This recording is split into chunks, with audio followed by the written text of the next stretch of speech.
పుండు కారమన్నట్టు ఇరాన్ పరిస్థితి తయారయ్యింది. ఇప్పటికే ఇజ్రాయెల్ చేస్తున్న భీకర దాడులతో తీవ్ర ఒత్తిడిలో ఉన్న ఇరాన్లో భూకంపం సంభవించింది. సెమ్నాన్ ప్రాంతంలో సంభవించిన ఈ భూకంపం తీవ్రతను రిక్టార్ స్కేల్పై 5.2గా నిర్ధారించగా ఈ ఎర్త్క్వేక్ భూమికి 10 కిలోమీటర్ల లోతులో ఏర్పడినట్టుగా అధికారులు గుర్తించారు. ఇది టెల్ అవీవ్తో ఉద్రిక్తతల నేపథ్యంలో తెహ్రాన్ రహస్యంగా అణు పరీక్షలు నిర్వహించి ఉండొచ్చని, అదే భూకంపానికి కారణమై ఉంటుందనే అనుమానాలు రేకెత్తుతున్నాయి.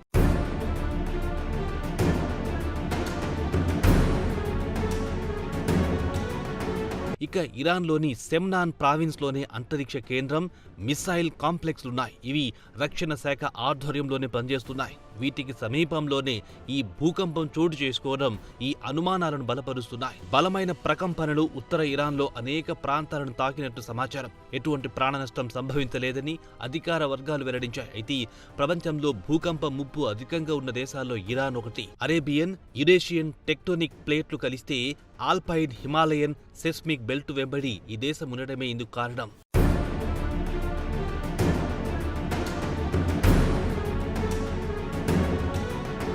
ప్రతి ఏడాది 2000కు పైగా భూకంపాలు సంభవిస్తుండగా 5 కంటే తక్కువగా ఉన్నవే ఎక్కువగా ఉన్నాయి. అయితే తాజాగా ఏర్పడిన ఈ భూకంపం మాత్రం పేలుడు కారణంగానే సంభవించినట్టు అనుమానాలు రేకెత్తుతున్నాయి. ఈ విషయాన్ని ఇరాన్ శాస్త్రవేత్తలు కొట్టిపారేస్తున్నారు. ఇదిలా ఉంటే టెల్ అవీవ్ను ఉద్దేశించి అమెరికా అధ్యక్షుడు ట్రంప్ కీలక వ్యాఖ్యలు చేశారు. తమ సాయం లేకుండా పోర్ట్లోని భూగర్భ అణు కేంద్రాన్ని నాశనం చేసే సామర్థ్యం ఇజ్రాయెల్కు లేదన్నారు. ఒకవేళ ఇజ్రాయెల్ దాడులు చేసినా దానివల్ల పెద్దగా ప్రయోజనం ఉండదన్నారు.